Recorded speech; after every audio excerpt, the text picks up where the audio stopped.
Welcome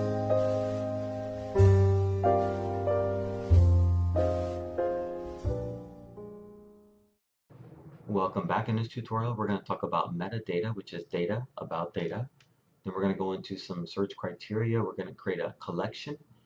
And then in the next tutorial, we'll talk about how to export it via web gallery or PDF. And we're going to create what I call a coffee book.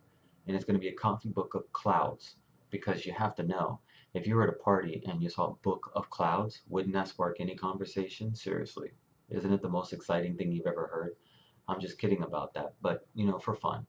So the first thing we need to go is tools, and we need to say create metadata template first. You would name your template. You would put creator, job title, and some copyright notice down here if you wanted to. Copyright symbol in Windows is Alt plus 0169 in the numeric keypad. Okay, so you would press Alt and then type 0169. Okay, I'm going to show you what I did. Tools, edit metadata template. I called it Chris Info, so I know it's about info about me. I put my name, trainer, and my website, photoshopindelements.com. And as you can see, copyrighted and a copyright notice. You can add information to here as well. You can also clear the values if you make any mistakes by simply clicking that button, but I'm not going to do that. And then you can resave it. I'm going to click cancel because it's already been saved.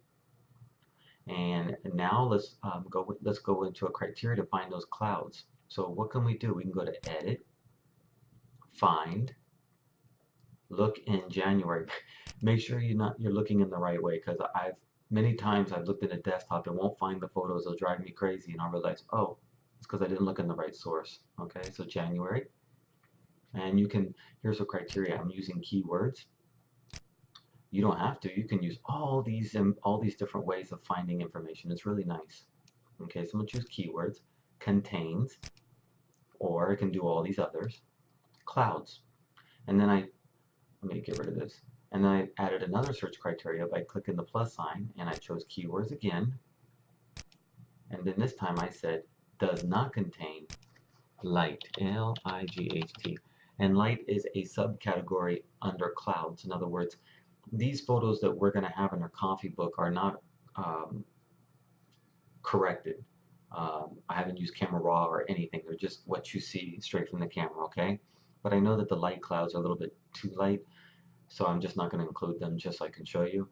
And then you would just click find, and this will find it for you.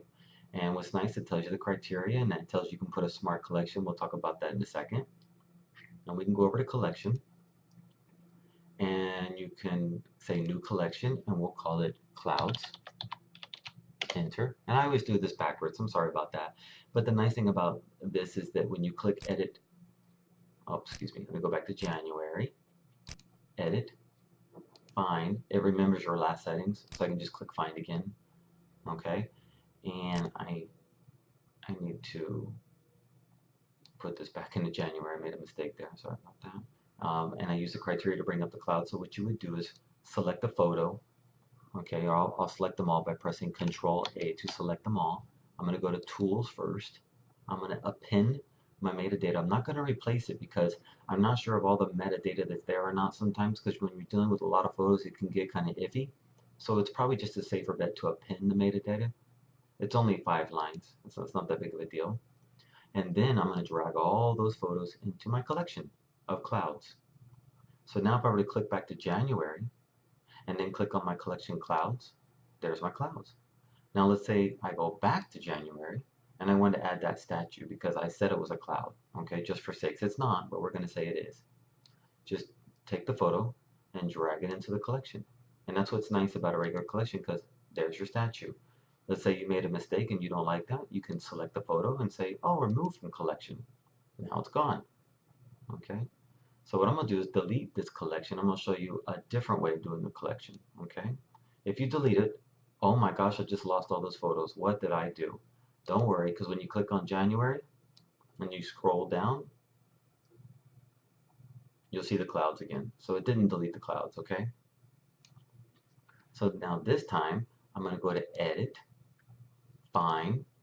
I'm going to still contain these settings, click Find, and up here it says Save as a smart collection. Well, I'm going to do that this time, and I'm going to call it clouds.